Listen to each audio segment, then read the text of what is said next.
민수기 4장 4절에서 6절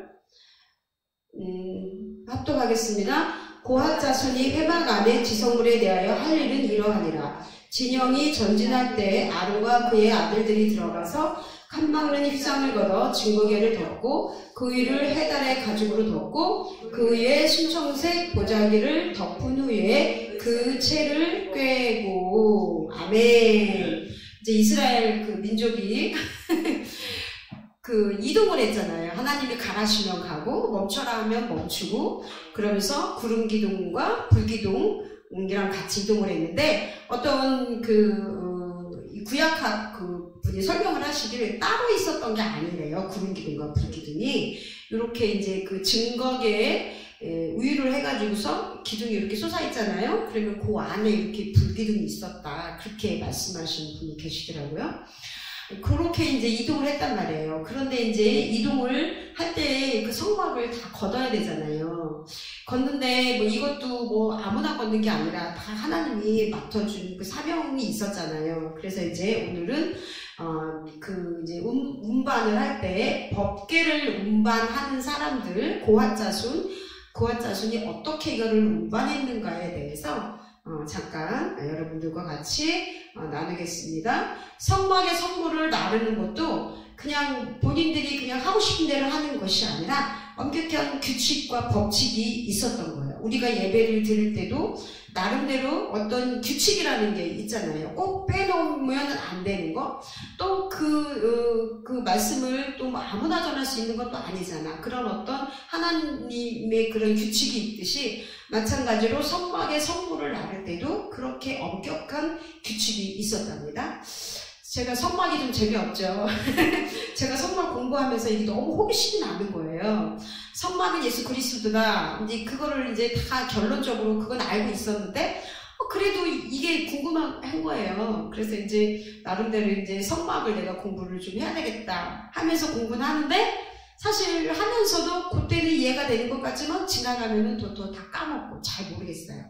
근데 저는 이제 강문호 목사님이라고 성막의 대가시죠. 그분이 충주에 저쪽에 계시잖아요. 봉쇄수도원에. 그분 책도 보고 또 성막을 참고할 만한 게 그렇게 많지 않더라고요. 이렇게 책을 찾아보니까 나름대로 이제 그러면서 하고 있어요. 근데 이렇게 들으면 좀 재미는 없을 것 같지만 성막이 주는 또 나름대로 그런 의미와 매력을 통해서 이 짧은 시간이지만 은혜 받으셨으면 좋겠습니다. 그러니까 이제 우리가 여러 자손들이 있지만 특별히 이거 성물을 나를 때 고핫 자손들이 날랐는데, 민수기 4장 1절부터 4절에 보면은요, 이런, 처음에 제가 안 읽었죠? 제가 읽어드릴게요. 여호와께서 또 모세와 아론에게 말씀하여 이르시되, 레위 자손 중에서, 하나님이 선택한 레위 자손 중에서 고핫 자손을 그들의 종족과 조상의 가문에 따라 짓게 할지니 30세 이상으로 50세까지 회막의 일을 하기 위하여 그 역사에 참가할 만한 모든 자를 계수하라. 고핫 자손이 회막 안의 지성물에 대해 할 일은 이러하니라 하고서 하나님이 이제 이렇게 할 일을 가르쳐 주셨어요. 그거를 이렇게 보면은 그리고 이제 민수기 3장 27절에서 32절까지를 보면은 나와 있는데, 요거는 이제 참고를 하시기 바랍니다. 시간이 없으니까. 그래서 이제 고핫 자손이 이렇게 날랐거든요. 법궤를. 그래서 법궤를 나를 때 우리 이제 성경을 알다시피 우스다가 법궤를 손으로 들었을 때 거기서 죽었잖아요. 이런 것처럼 아무나 이거를 나를 수 있는 게 아니었어요. 나르는 법칙과 규칙이 분명히 정해져 있었고, 그것을 나를 수 있는 자손들은 고핫 자손이라는 거, 그거는 이제 알고 계시죠? 그런데 법궤는 누구예요? 성소와 지성소 안에 있는 게 법궤잖아요. 그죠? 가장 중요한 거, 이제 법궤 안에 뭐가 있느냐에 대해서도 우리가 지난번에 설명을 했죠. 그것의 의미에 대해서. 그러면은 궁극적으로 법궤는 예수님이라는 거예요. 법궤 자체가. 그래서 이제 왜 그러냐면은 첫 번째, 법궤는 예수님이라고 말할 수 있는데 중보자적인 그러니까 신약에서는 예수님이 우리의 중보자잖아요. 그러나 그 강문호 목사님은 이 법궤는 구약에서는 법궤가 중보자다. 신약에서는 예수님을 본 것이 하나님을 본 것이라고 우리가 얘기를 하잖아요. 그래서 나를 본 자는 하나님 아버지를 본 것이다 라고 이렇게 말씀하셨는데, 법궤를 구약에서는 본 사람은 하나님을 본 사람이다 이렇게 돼서 중보자적인 면에서 봤을 때 신약에서는 예수님, 구약에서는 법궤라고, 그만큼 법궤가 아주 그냥 중요하다는 거죠. 중요하고 소중하고.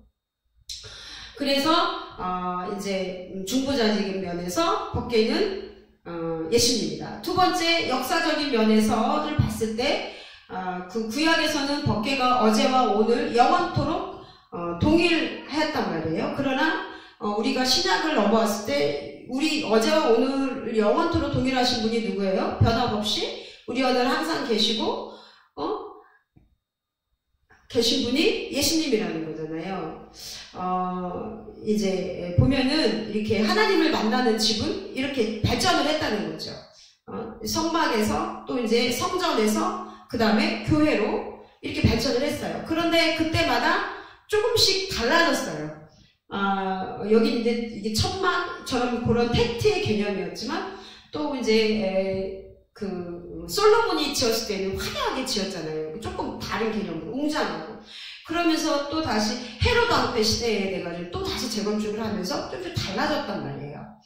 그런데 법궤만은 그거는 변하지 않았다. 모세가 만든 법궤를 그대로 사용했대요. 근데 그 법궤가 도대체 언제 사라졌는지 없어졌는지 그거를 정확히 모른다고 그럽니다. 그래서 지금도 이스라엘 백성들은 앞으로 오실 메시아가 올 텐데, 메시아는 성전 지붕 위에 오실 것이라고 믿고 있는 사람들이 있대요.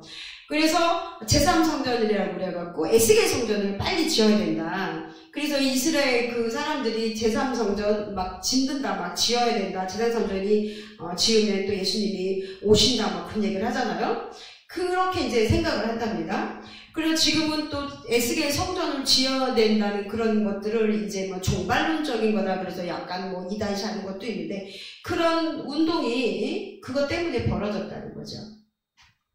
어쨌든 법궤는 이게 선물들을 이제 제3성전을 추진하는 사람 중에 한 분이 카우퍼 박사인데, 그분은 선물들을 만들었대요. 다시 다 사라졌잖아요, 선물들이. 그런데 물두멍도 만들고 뭐 다른 뭐 번제단도 만들고 다 만들었대. 그런데 법궤만은 아직 못 만들었다는 거예요. 그러니까 이제 그래서 분명히 모세가 그 만들었던 그 법궤가 어딘가에 있을 것이다. 아직도 찾으려고 혈안이 되어 있다고 합니다. 그래서 그거를 이제 거기다 두려고요. 그런데 법궤는 바로 예수 그리스도라는 거예요. 그래서 구약에서는 그 지성소 안으로 들어가서 하나님과 인간이 만나지만, 신약에서는 우리가 예수님을 통해서 하나님과 중보자적인 역할을 하시잖아요.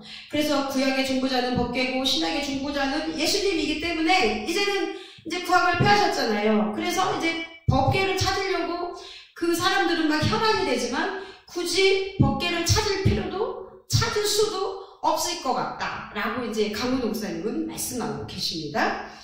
그런데 저는 어떻게 보면 이것도 맞는 것 같아요. 그래서 예레미야는 또 이렇게 예언을 했습니다. 예레미야 3장 16절에 보면, 나 여호와가 말하노라, 너희가 이 땅에서 번성하여 많아질 때에는 사람이 여호와의 언약궤를 다시는 말하지 아니할 것이요, 생각지 아니할 것이요, 기억지 아니할 것이요, 찾지 아니할 것이요, 만들지 아니할 것이다 라고 이렇게 말하고 있습니다. 이런 면에서 봤을 때 법궤는 예수님이라는 거예요. 그리고 이제 법궤를 나눌 때 고압 자손들이 법칙이 있었어요. 그러니까 첫 번째 오늘 제가 본 것처럼 4장에서 6절 이렇게 보면은 먼저 행진할 때 아론과 그 아들들이 들어가서 간 맞는 장을 걷어 증거궤를 덮고, 그 위에 해달의 가죽으로 덮고, 그 위에 순청색 보자기를 덮은 후에 그 채를 깨고, 이렇게 이제 되어 있는 것을 우리가 이제 볼 수 있잖아요. 오늘 민수기 4장, 문지기 4장. 그러면은 처음에 할 때, 그러니까 이제 다음과 같은, 그러니까 이게 법궤가 예수님이라고 한다면은, 예수님을 어떻게 보면 이제 들고 가야 되는 거잖아요. 모시고 가야 된다는 거잖아요. 그런데 이제 어떻게 모셔야 되느냐. 첫 번째, 각자의 원칙이 있다는 거예요. 그러니까 법궤를 만들려고 하신 분은 바로 하나님이시라는 거죠. 그리고 그거를 내가 가르쳐준 대로 이제 모세 보고 그걸 명령을 하셨단 말이에요. 그래서 모세가 계시를 받아서 그 설계도를 만들었잖아요. 그 설계도를 딱 주니까 지혜로운 자를 한 명 하나님이 선택을 해서 부살렐이라는 사람을 하나님이 선택을 해서 법궤를 만들게 했어요. 그렇지만 그 후에는 부살렐도 그것을 만지거나 보거나 들고 다닐 수가 없었죠. 그러니까 법궤를 덮는 사람들은 여기 나오는 보면은 레위 자손들이 들었다고 이렇게 덮어야 된다고 그랬잖아요. 그러니까 이거를 법궤를 이거를 덮는 사람들은 제사장들이었다는 말이에요. 그리고 법궤를 나르는 사람들은 고앗 자손인 거예요. 그러니까 법궤에 대해서 하는 임무가 다 각각이었다고 이렇게 성경에 나와 있습니다. 근데 이 사람들은 어떠한 것도 다 필요한 거예요. 그래서 이 중에 어떤 누구도 불필요한 사람이 없는 거고 자기의 그 영역이 있었다는 거예요. 우리 교회에서도 자기 영역이 있잖아요. 목사가 할 일, 전도사가 할 일, 사모가 할 일, 또 뭐 권사가 할 일, 집사가 할 일, 뭐 재정 다 나눴잖아요. 그러니까 다 임무가 각각이었다는 거죠. 그들은 다 어느 누구도 필요하지 않은 사람이 없었다는 거예요. 다 작은 부분이었지만 하나님께서 다 그들을 성전을 이렇게 사랑하고 하나님의 성전을 이렇게 이루어가고 예배를 드리는 그런 곳에서 필요한 존재로 다 세우셨다는 거죠. 어떤 누구도 우리는 불필요한 사람이 없었다는 거예요. 아무리 작아 보일지라도. 그래서 각각 나름대로 삶에서도 똑같이 뭐 이거는 좋고 저 직업은 나쁘고 뭐 이게 아니라 우리 자기가 가지고 있는 그 삶의 현장이 있잖아요. 그곳에서 우리가 교회에서도 그렇게 주님을 섬겨야 되지만 각자의 곳에서도 예수님을 섬겨야 된다라고 말씀하고 있습니다. 그러니까 뭐 예술적인 재능이 있는 사람은 그 자리에서 그 자기의 주신 달란트를 통해서 주님을 섬겨야 되고요. 또 의사, 병을 치료하는 사람들은 나름대로 그 생명을 통해서 하나님을 섬겨야 된다고요. 또 이제 또 나름대로 또 뭐 다 다양하잖아요. 이제 내 동생이 남편이 의사잖아요. 그랬는데 예수를 안 믿어요. 좀 안타깝죠? 그런데 본인은 자부심이 대단하더라고요. 그럼 뭐에 대한 자부심이 있을까 그랬더니 응급의료과에 있기 때문에 생명을 살린다는 거야. 그래서 그 어떤 일보다 참 돈 받고 하지만 되게 자기 그런 남편에 대한 직업에 대해서 굉장히 자부심이 있더라고요. 그럴 수도 있겠다. 뭐 어쨌든 그 응급실에 오는 사람들, 그 죽어가는 사람들을 살리니까 대단한 거죠. 그렇죠? 예수는 안 믿지만 안타깝지만 어쨌든 이제 그런 자기 자리에서 최선을 다해야 된다. 이 모든 것들 속에서 하나님을 섬겨야 된다. 그 제부가 그 속에서 하나님의 영광을 드러낸다면 더할 날이 없이 좋겠지만 그 사람은 그냥 그거로 끝이잖아요. 그렇다는 거죠.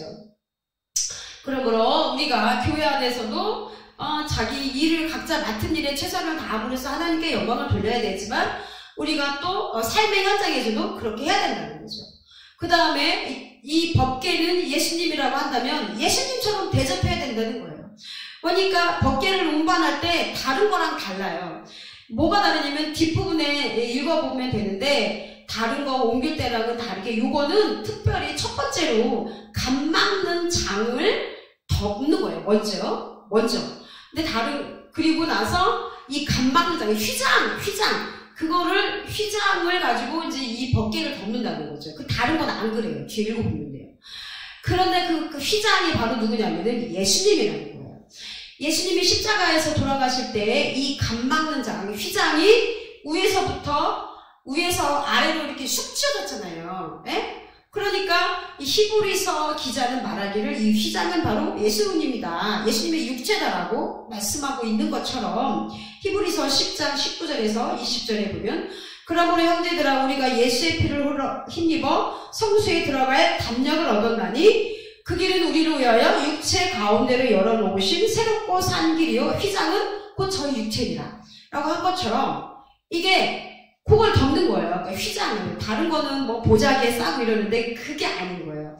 먼저 휘장을 먼저 감망 이제 장으로 이 휘장 벗개 위를 먼저 덮는 거죠. 그리고 또 이 휘장이 찢어져서 휘장은 이게 지성소 안으로 가는 거잖아요. 그렇게 들어가는 것처럼 예수님의 그 육체가 십자가에 못 박혀 돌아가심으로 인해서 우리가 하나님과 연결되고 천국으로 갈 수 있는 그 길이 난 거잖아요. 그래서 우리는 그 벗개를 맨 처음 덮을 때 휘장으로 덮듯이 우리는 예수님으로 그렇게 대접해야 된다는 거죠. 예수님을 대접한다는 것은 무슨 뜻이냐면 그분은 우리의 모든 문제를 해결할 것이라고 믿어야 된다는 거예요. 그 예수님을 믿는다 하면서도 우리가 예수님에 대한 믿음이 없다면 대접하는 게 아니잖아요. 그죠? 부모님을 우리가 사랑한다 하고 믿는다 하면서도 우리가 부모님을 믿지 못하고 신뢰하지 못한다면 그게 어떻게 사랑하고 대접하는 거겠습니까? 이제 어버이날도 얼마 안 남았지만 그러므로 예수님이 우리와 함께 계시다는 거 그리고 예수님을 믿고 대접한다는 것은 영원히 우리와 함께 계실 거라는 거를 또 믿어야 된다는 거죠. 그것이 바로 우리가 예수님을 대접해드리는 거다 라고 이렇게 말씀하고 있습니다. 보면 또 축복의 그 원칙이 있는데, 벗개를 나를 때는 휘장으로 이렇게 덮고, 그 위에 또 뭘 덮냐면은, 해달의 가죽을 덮었어요. 해달의 가죽은 제4앙장이잖아요. 맨 마지막에 덮었던 꺼무죽죽한 거잖아요. 그죠? 그거는 비와 바람을 막아준다고 제가 얘기했죠? 왜 해달의 가죽으로 덮어야 되느냐? 이것도 저번에 얼핏 설명한 것 같아요. 해달은 이제 물개 가죽이거든요. 그래서 물개 가죽으로 벗개를 덮는다는 것은 세 가지 축복을 의미하고 있대요. 그러니까 보면 이제 대충 제가 간단하게 말씀드릴게요. 그 다음에 물개는 승리의 축복이 있는데, 물개는 일종의 말하면 바다에서 해병대와 같은 그런 존재죠. 그러니까 잘 싸우나 봐요. 잘 승리하고, 그래서 승리의 축복을 하나님이 주실 것이다. 그 광야를 걸어가는 이스라엘 백성들에게도 마찬가지로 우리들이 지금 살아가는 삶 자체가 광야잖아요. 우리 광야에서 우리가 여기서 가나안까지 갈 수 있는 그런 날마다 우리가 승리해야만 우리가 그 길을 걸어갈 수 있는 것처럼 우리 벗개로 상징되는 그 예수님은 우리에게 승리의 축복을 주시는 분이라는 거죠. 그 다음에 또 영성의 축복이 있는데 이 해달은 물고기를 잡으면 그냥 먹는 것이 아니라 나름대로 그냥 가지고 나와서 어떤 행위를 하겠죠. 그걸 제사를 드리고 먹기 시작하는 동물이래요. 그게. 그래서 영적인 동물이라는 거죠. 그러니까 예수님은 영이신 것처럼 영적 동물인 그 해달의 가죽으로 벗개를 덮었다는 거예요. 복 중에 가장 큰 복은 육적인 복도 있지만, 그러나 영적인 복, 믿음을 통해서 구원받는 그런 복을, 영원한 생명에 이르는 복을 가져야 되잖아요. 그러니까 우리가 영혼이 잘 돼야 되잖아요. 영혼이 잘 되면 범사가 잘 되고 강건하게 되는 것처럼 마귀가 우리를 공격할 때 육신을 공격하는 것 같지만 사실은 영혼을 공격한다는 거죠. 그렇기 때문에 그 영을 공격받으니까 육이 아플 수밖에 없는 거예요. 그래서 해달의 가죽으로 덮는다는 것은 우리가 영의 축복을 받아야 되기 때문에 이 영적인 축복을 의미한다고 합니다. 그 다음에 헌신의 축복을 말해요. 이거는 뭐냐면은 이스라엘 백성들이 벗개를 비롯한 성물과 성소와 지성소를 덮을 그 물개 가죽을 사앙장 그거를 하나님께 드렸잖아요. 그냥 어디서 뚝딱 얻어진 게 아니라 이걸 드렸잖아요. 그 사람들이. 근데 왜 그거를 가져온 사람들은 왜 물개 가죽을 그 광야에 출애굽할 때 가지고 왔냐는 거지. 그거는 뭐 때문에 그랬다고 그랬어요? 신발을 만들기 위한 거라고 그랬잖아요. 그렇게 강하고 튼튼하기 때문에 물개 가죽으로 자기들이 신을 신발을 만들기 위해서 그 물개 가죽이 비쌌단 말이에요. 그 당시에는 우리는 운동화가 있고 뭐가라도 있지만 그 당시에는 뭐가 있겠어요.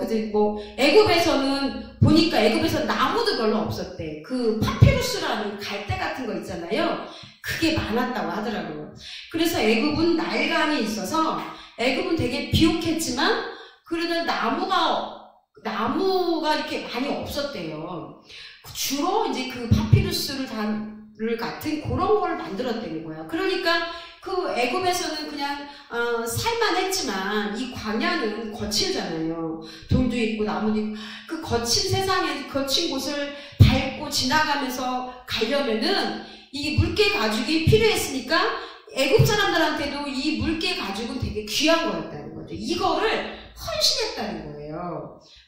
애굽 사람들은 소를 숭상해서 우리는 소가죽으로 핸드백도 만들고 뭣도 만들고 신발도 만들었는데 그 사람들은 소가죽으로 신발을 만들지 않았대요.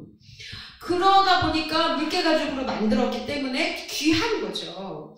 그래서 하나님께서 우리가 이게 헌신을 그렇게 사람들의 그 헌신으로 그 물개가죽을 드린 걸로 그 하나님의 그 성막을 만들었잖아요.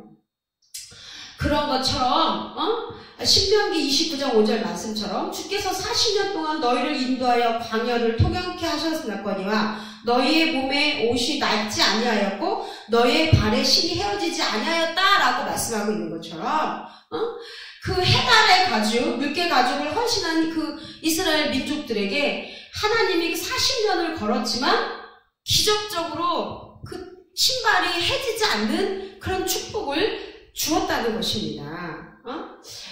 자, 이제 정리하겠습니다. 예수님은요, 법궤가 예수님이라고 그랬잖아요. 승리의 복을 주시는 분입니다. 예수님은 영성의 복을 주시는 분입니다. 또 예수님은 그렇게 물개 가죽을 드린 것처럼 법궤를 덮는 물개 가죽을 드린 것처럼 헌신하는 자에게 복을 주시는 분입니다. 이 법궤를 메고 나르는 이들에게는 이 같은 복이 임하게 되는 것처럼 우리도 마찬가지로 우리의 삶에서 예수 그리스도를 그렇게 섬기고 나아갈 때 우리에게도 이 복이 임할 줄 믿습니다. 또 제일 중요한 거, 법궤는 생명이잖아요. 이거를 잃어버리면 안 되잖아요. 이스라엘 민족들이 법궤를 그 블레셋 사람들에게 뺏겼을 때 얼마나 절망했습니까? 그래서 생명처럼 여겼잖아요. 예? 법궤를 잘못 다룬 사람들은 생명을 잃었어요. 아까 제가 말했지만 우스라는 그 방법을 몰랐기 때문에 이제 즉사하는 비운을 맛보게 됐죠. 그러니까 법궤를 나를 때 맨 위에 청색을 덮으라고 하나님께서 명령하신 것처럼 물개 가죽 위에다가 청색 보자기를 하나 더 엎었어요. 그러니까 이 성물을 나르는 법칙이라는 거예요. 이제 그 다음에 그 고한자손이 한 개 많이 나오는데 그거는 생략할게요. 그러니까 법궤는 처음에 휘장을 덮었고 그 다음에 청색 보자기를 맨 위에 덮었어요. 청색은 생명을 의미하는 색이고요. 그리고 예수 그리스도를 말하는 거예요. 그 생명의 근원 대신 하나님을 말하는 거고요. 생명을 의미하는 것입니다. 그러므로 우리가 예수님을 모시고 지금 살라는 것은 우리 안에 생명이 있다는 거예요. 그게 참 생명이라는 거죠. 예수님이 주신 가장 큰 복이 영생의 복인 것처럼 그것이 바로 우리에게 가장 소중한 생명이라는 것입니다. 생명은 이 온 천하를 얻는 것보다 더 귀한 것이 바로 생명입니다. 법궤는 생명이고 그러므로 그 생명은 누구냐면 예수 그리스도라는 거죠. 그래서 내 안에 예수 그리스도가 있다는 것은 내 안에 바로 영원한 생명이 있다는 것입니다. 그러나 이 생명을 우리가 갖기 위해서는 거자가 없다는 거예요. 고통이 필요하다는 것입니다. 예수님은 십자가에서 못 박혀서 구원을 이루기 위해 돌아가셨던 것처럼 법궤는 그냥 달랑달랑 소가 끌고 가고 차가 끌고 가야 되는 것이 아니라 메워야 된다는 것입니다. 그런 것처럼 우리가 그리고 만지지 말아야 된다는 거죠. 만질 수 없다는 게 얼마나 큰 고통입니까? 그죠?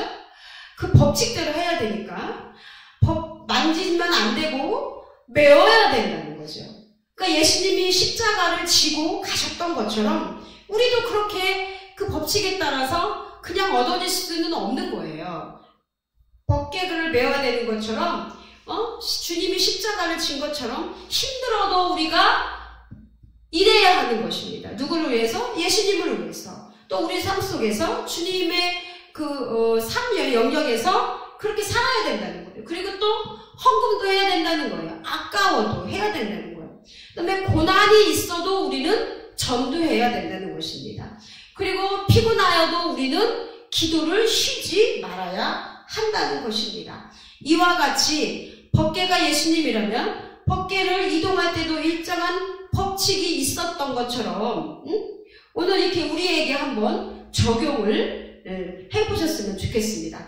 각자의 원칙, 또 대접의 원칙, 축복, 생명, 고통 이런 원칙들이 있는 것처럼 우리가 교회 생활을 할 때도 우리의 삶 속에서도 우리가 그리스도인으로 살아간다는 것이 이런 것들이 있다는 것을 오늘 이 법궤를 통해서 말씀을 하고자 합니다. 그러므로 이런 것들이 우리 고통 없이는 또 우리의 의무가 책임이 당연히 따르겠죠.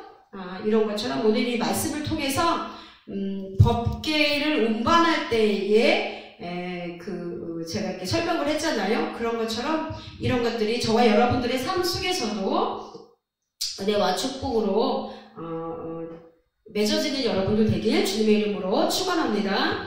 기도하겠습니다. 하나님 아버지 감사드립니다.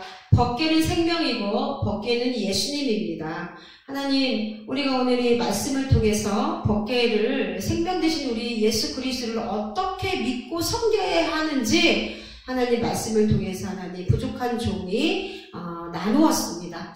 하나님, 이 오늘 이 말씀처럼 우리가 각자의 자리에서 해야 될 것들, 법칙과 원칙을 하나님 지켜야 될 것들을 잘 통과하고 주님께서 십자가를 하나님 아버지 그 고난을 지셨던 것처럼 하나님 우리도 하나님 법궤를 메고 가야 합니다. 나름대로 우리에게 있는 고난이 있습니다. 하나님 주께서 우리에게 명령하신 것들이 있습니다. 하나님께서 우리에게 원하시는 그 법칙과 규칙이 규례가 있습니다. 하나님 믿음으로 잘 견디고 승리하면서 살아갈 수 있도록 은혜 베풀어 주시옵소서. 감사드리며 우리 주 예수 그리스도의 이름으로 기도드립니다.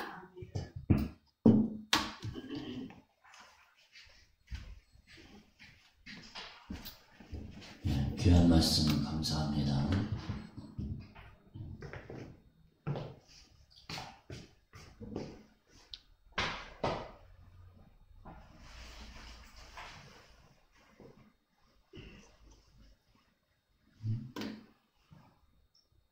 찬양 듣고 하시겠습니다.